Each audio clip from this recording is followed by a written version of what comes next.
Yay, I'm going home. Why am I just sitting here on the shelf? I have a talent show tomorrow, but I'm scared.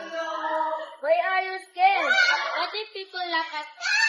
Trying is better than not trying at all. Maybe I can use you in my show. That's a great idea. Let's practice.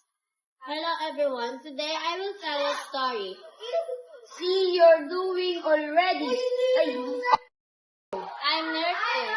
I'm Air. Be brave. Okay, let's do this.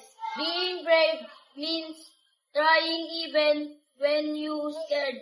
Is it Milo? Yes, I'm proud of you.